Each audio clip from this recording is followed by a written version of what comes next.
Hey there, Mama, and welcome back to the Moms Overcoming Overwhelm podcast, episode 46. I'm Emily McDermott, and I am here beside you on this journey as we work together to declutter your home, head, and heart. I hope you enjoyed last week's conversation with Jessica Jackson from the Thriving in Motherhood podcast. One thing I really appreciate about Jessica is a mantra she taught me that's been a game changer. Start slow to stick. You are here because you're overwhelmed and you don't know where to tackle the mess and the chaos, right? So naturally, we want to tackle everything at once because we're just sick of it. And I've been there so many times. But picking one super small thing and then mastering that before you move on is the key to finally overcome that overwhelm for good.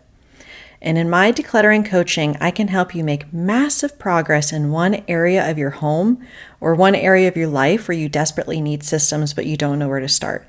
I am here to make it easy for you. You don't have to go to Google University, as I like to say, or scour Pinterest for the answer that you need. You just need a fellow mom who has been on the path before you. And I believe that mom is me. And so if you can't take the chaos one day longer, let's hop on a quick 10-minute call so we can talk about your number one pain point and you can see whether working with me makes sense. Go ahead and check out the show notes for more information. So today we're going to talk about something super timely because most of us have kids home for the summer who by this point are likely driving us nuts. Or is it just me? Summer is great because we have more time out of the house, going to the pool, the park, splash pads, you name it, anything we can do to get these kids tired enough to go to bed at night. Can I get an amen for that? But being outside of the home means that it's harder to find time to declutter. So what is a busy mom to do? Today, I'm going to share my 3 favorite hacks for decluttering when your kids are home for the summer, or really anytime. You're going to want to take notes today, Mama, so what do you say? Grab that notebook and pen, and let's dive into today's episode. Hey there, Mama. Are you tired of all the stuff crowding your home, calendar, and mind? Do you wish you could say goodbye to the endless to-do list running around in your head? Want to declutter but don't know where to start? You're in the right place. Welcome to Moms Overcoming Overwhelm, where you will find proven and practical solutions to declutter your home, head, and heart. Hi, I'm Emily, a wife, boy mom, and simplicity seeker. I struggled to get pregnant and felt overwhelmed until I discovered decluttering could create the physical and emotional space I needed to become a mom. Now 2 kids later, I've transformed my life and motherhood by developing simple systems around decluttering, capsule wardrobes, kid stuff, cleaning and tidying, meal planning, time management, and more, and I can't wait to share them with you. If you're ready to reclaim the time and energy you crave, be present with your kids, and finally enjoy the life and motherhood you so deserve, let's kick overwhelm to the curb, shall we? Grab your lukewarm coffee, your notebook and pen, and clear up some counter space. Let's do this. Before we dive into these hacks, I just want to remind you that our free Facebook group is available to help support you on your decluttering journey. We do bi-weekly decluttering challenges that are just 15 minutes a day, and a supportive group of moms are there who want to help each other succeed. So head on over to tinyurl.com/moms overcoming overwhelm and join us. Okay, let's do this.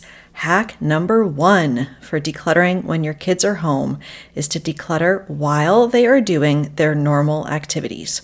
What do I mean by this? Well, we talked in episode 34 all about my 5-step plan to tackle toy clutter. One of these steps is to really observe what your kids do and don't play with. So let's say your kids decide to color or do crafts one rainy afternoon. They have all the crayons, markers, paint sticks, glue sticks, glitter, everything is out. While they are coloring and crafting, check to see if there are any markers, paint sticks, or glue sticks that have dried out. Check to see if there are any broken crayons. Dispose of this trash immediately. Then you can see if there are any coloring books or crafting books they haven't touched in months and ask them, depending on their age, whether they still want them or not. Or, if you're sure they probably wouldn't miss them, start a small pile off to the side. Don't tell them what it is, don't draw attention to it, just make a small pile. We'll talk about what to do with that pile in hack number 2. So this can work for any activity you are doing as part of your day. Is it bath time? Check out whether there are any moldy bath toys and get rid of them. Are your kids having some quiet reading time?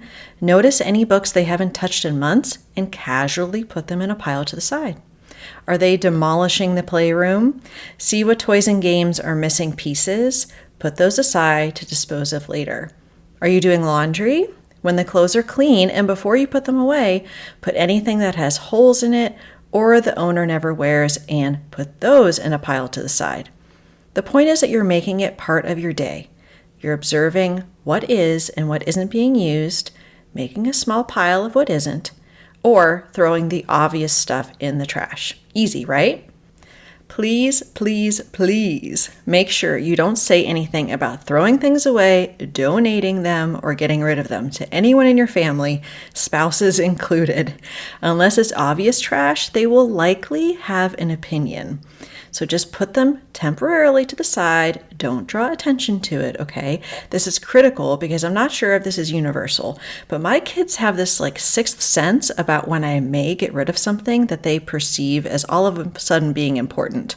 And I know some of you have spouses like that too. Okay, hack number 2. What do we do with these piles, right? So when your kids are moving on to the next activity, quietly take the pile you collected in that space and put it in a place where your kids won't look for it. My favorite spot is my art purgatory, which I talk about in episode 28, all about paper clutter. It is a hamper we don't use with a lid on it, and it's in our bedroom closet. Normally, I use this for kids' artwork and crafts that they bring home from camps or vacation Bible school, but you can really use it for any of these piles that we're making. So put the contents of the pile in there for the time being and go about the rest of your day. Make it quick because I know if I'm gone for 2 minutes, even if I tell the boys, hey guys, I'm going to my room and I'm going to be back, they're yelling, Mom, from downstairs. Drives me nuts. So alternatively, if it's convenient, you can put the things you've collected in these piles in 1 or 2 bins. You're going to have a decluttering bin, and then you're going to have an out of sight, out of mind bin. For both of these bins, make sure that you cannot, I repeat, cannot see through it. Bonus points if there's a sturdy lid that is difficult for the kids to open. Your kids are not going to have any idea what is in these bins, and it's a place that they won't go snooping. Perhaps it's in your basement, your garage, under your bed, in your attic. You get the idea. Now, depending on how curious your kids are, you may want to wait to do this until after they've gone to sleep or use the purgatory area in the meantime. But when it's safe, isn't it funny that I'm using that term, but seriously, how often are our decluttering efforts derailed by our kids or even our spouses? Then you can put the items that you're sure you want to declutter in the declutter bin, and the ones you're not so sure about that perhaps are going to be asked about at some point. Put those in an out of sight, out of mind bin. Then, this is key, put a reminder on your phone for a certain number of days. For the declutter bin, I would have it be maybe 1 to 3 days. For the out of sight, out of mind bin, you can do 30, 60, 90 days. So that you can then declutter what's in that bin if no one is asking for those things. Having that out of sight, out of mind bin is super powerful. I'm going to be doing a separate episode all about that because it also works for things that we're holding on to for ourselves as well. It is an important part of your decluttering toolbox. Wow, we already made it to hack number 3. This one is more about helping you find small pockets of time where the kids are playing nicely for 5, 10, or even 15 minutes so you can get some things done, including decluttering.